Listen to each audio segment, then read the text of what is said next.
Welcome to the Flex Forward Podcast, where grit meets growth. With your host, Nic Espanet, bringing you stories of resilience, reinvention, and the real climb to success. Hello, everyone. Welcome to the Flex Forward Podcast. Today, we're joined by Carson Jones. Carson is in a commercial real estate broker. He's in the Tennessee area. And so I'm glad to have you on the show today, Carson. Thanks for coming on. Can you let the guests know a little more about what it is that you do? Yeah, absolutely. A little bit about me. I grew up in Arlington, Texas, native Texan, live in Nashville area, Tennessee. Absolutely love it here. Broadway and downtown Nashville are a little too busy for me, but everything else about Tennessee I love. So anyway, I do like the Grand Ole Opry and going to shows, but it's just the all the drinking crowd and all that. It's not for me necessarily. Kind of rowdy down there, I bet. Yeah, not at this age anyway. Anyway, been involved in commercial real estate for a long time. Syndicated deals, apartment complexes. Got out of real estate and went into oil back in 2021, 2022. I was one of the early ones to kind of make this shift because I saw economics starting to, fold in the wrong direction on us. So anyway, getting ready for another cycle coming up and all that, excited about real estate going forward. A lot of people have kind of stepped away from it, kind of like I did, and I'm one of those. I don't want to be a hypocrite, but I see the cycle shifting again, and I'm ready to take advantage. So anyway. Oh, definitely. If you got out before 21, 22, good timing, and it definitely, I think some of that stuff's starting to cycle back into the time. So good stuff. So, out there in commercial real estate or oil and gas, I'm sure there's lots of competition. What's something that sets you apart from other folks in that area? I really try and focus on education. Most recently on my newsletter for real estate people, I want them to understand why the market shift and all that. Like I broke down GDP, how things are shifting as far as, Doge making cuts on jobs. That's going to take out 700,000 jobs. And then you see 6 months later, they make adjustments on the jobs. It's not just Doge. You have the deportations and other stuff that's going to hurt that. But I've really educated people on how the economy works. And because I feel like people kind of got blindsided because I was doing real estate for a while.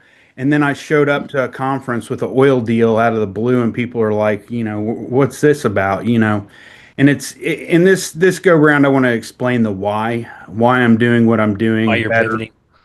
Yeah, market shifts as far as tariffs and the reshoring of manufacturing and how that all plays out. We're supply and demand, so people think people think automatically if rates are going to drop, you're going to see cap rate compression.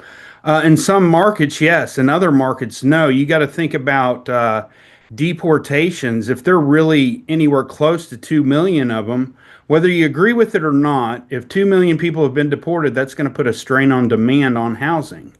So you're seeing some housing numbers start to pop up that look a little suspect. And I'm really, part of what sets me apart is I'm trying to give the reasonings behind what's happening so people learn what to look for. So, someday I won't be alive. I want them to be able to think for themselves and, diagnose their situation and all that. So, Well, that's awesome. And having an educated investor is awesome too. I mean, one, there are fewer questions, but you want them to make a wise decision before they invest with you. I'm always trying to make somebody like with our deals. I want you to be 100% comfortable. If you're not, wait, we'll have another one some other time. Let's work on getting you comfortable and understanding what we're doing here.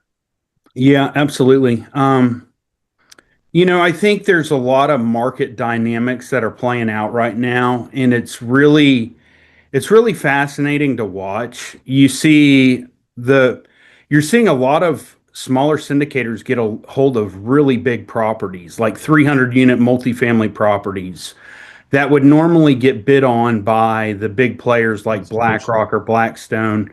But there's reason behind that because there's such demand on data centers. And I actually did a a sit down yesterday with, we were talking about site selection.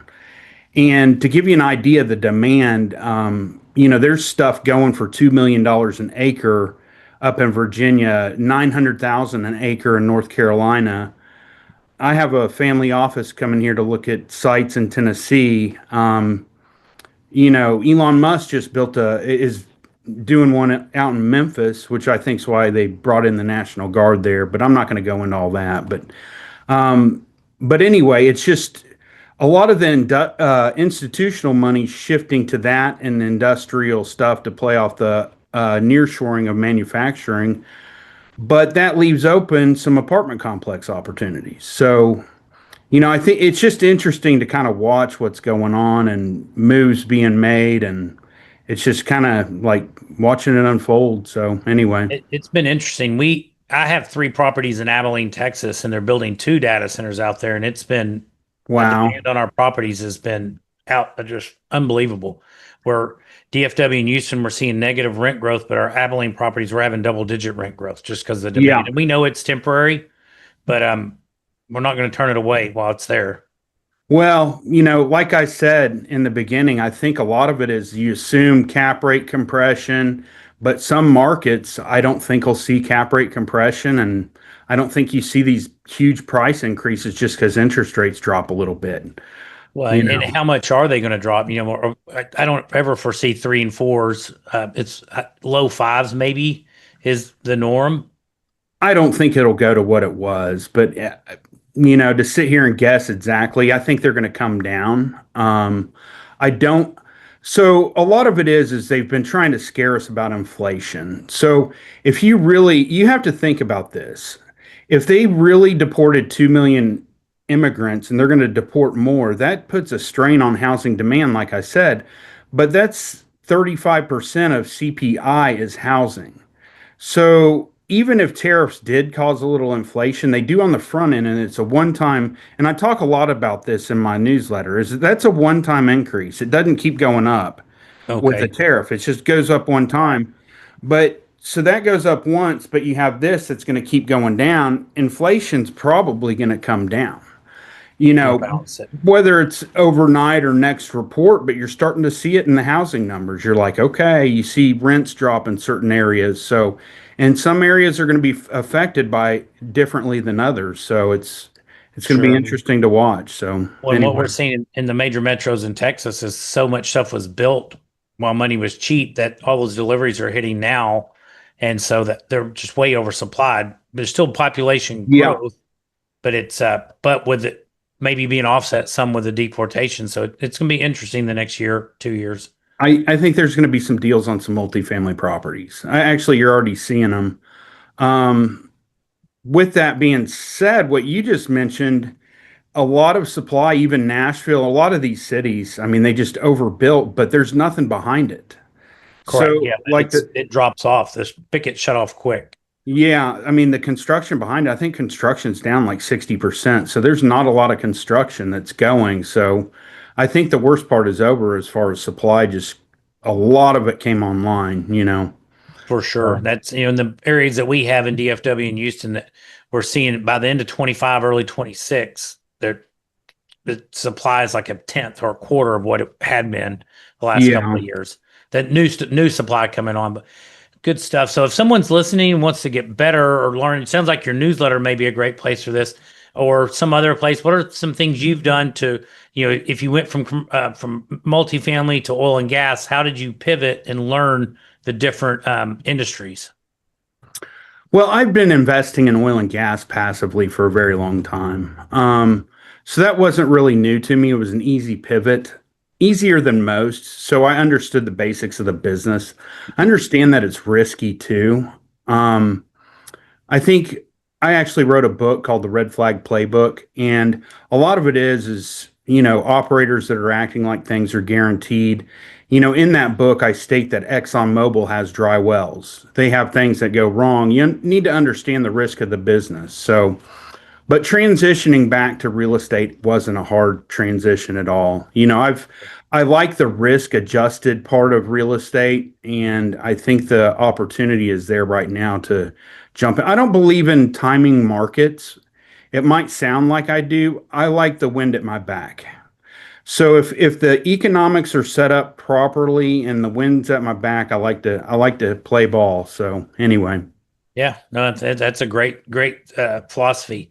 So, what's one of the biggest challenges you've had to overcome in your career? I think education with people. It's one of those. So I mentioned showing up with an oil deal back in 2021, 2022.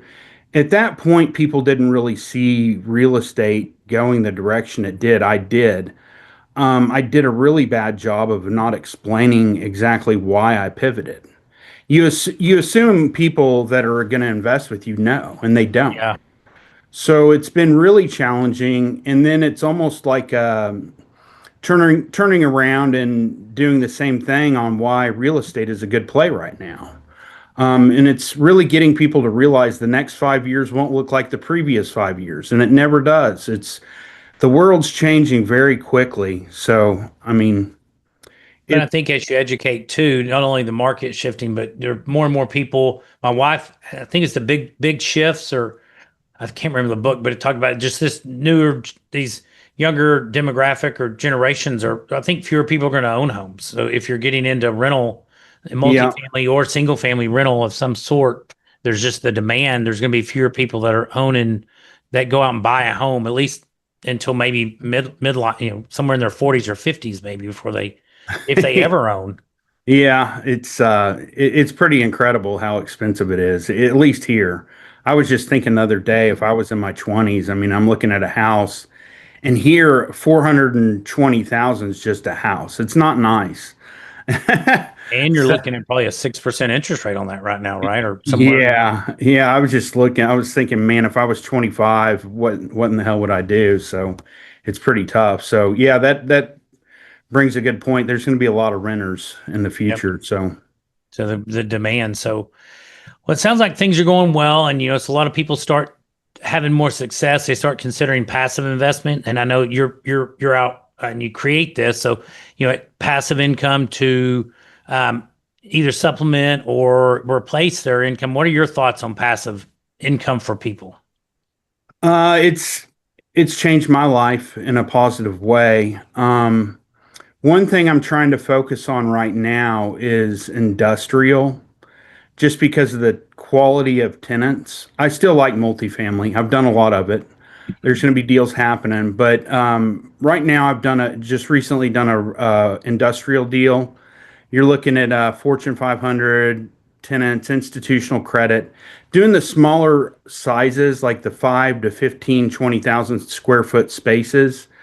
Because then you open the door to HVAC companies and other stuff, and then you get the Fortune 500s, a good tenant mix with that size, and they're easy to fill. You don't want to get into industrial that's like 500,000 square feet in the DFW area. Actually, the industrial deal I just did is in the DFW area, out in Melissa McKinney, up in that region. North of Dallas. Yeah, Anna, up in that area. But anyway, just the tenant quality, it's different, longer leases. Not as, and I'm not saying anything bad about multifamily. It's different. So Sure. anyway, with the bringing home jobs in the manufacturing, it's a good play on that too. So No, good stuff. So, as for wrapping up the interview, do you have any exciting plans or work initiatives in the works for the next 6 to 12 months? It sounds like you're pivoting back to some real estate and multifamily. So, anything else going on? Oh, possibly data center development. So I got a developer I'm working with to develop a data center. So anyway, Nice. they've done several of them. So I'll probably be syndicating one. Other than that, I'll be around. I'll be at a conference here in Miami here in the next couple weeks. Excited about that. I always like meeting people and getting out there and talking to people and all that. So Yeah, getting out and doing the networking. Now, that's one of the great parts about being in the real estate world is you always need to be meeting people. Yeah. New people is awesome. So Carson, thank you so much for your time today and sharing insights with our listeners. If people wanted to get in touch with you, what's the best way for them to do that? And then you can talk about your book, or also if you want to let them know how to find your book. Absolutely. I'm on LinkedIn pretty much exclusively. I'm not really on Facebook, but my email is carson@passive.investments. And I wrote a book called The Red Flag Playbook. I actually have two books. One of them's about buying businesses, and this one's about real estate investing. One of them's 300 pages, the one about real estate investing, and then the one about business buying is about 63 pages. So I really hammered down on leases and stuff like that in that one book, because one of the first businesses Sam Walton had failed because he signed a bad lease. And I actually made the same mistake. I signed a lease. It was on a restaurant, and the terms were terrible. So anyway, it's just so people avoid the pitfalls and all that, and they can be successable and that's good stuff. I'm going to look it up on Amazon when we finish. Well, yeah, I'll get a copy of it. Always need to be educated and learn something new. So I love reading. So that'll definitely put that on my list and get started on it.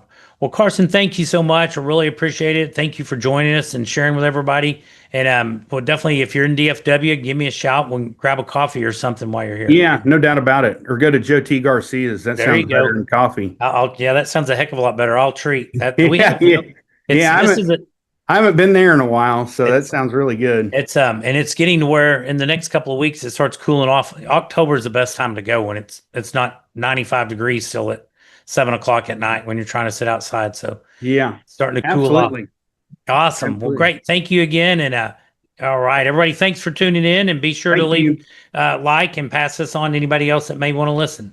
Yeah, absolutely. Thank you. Thanks for listening to the Flex Forward podcast.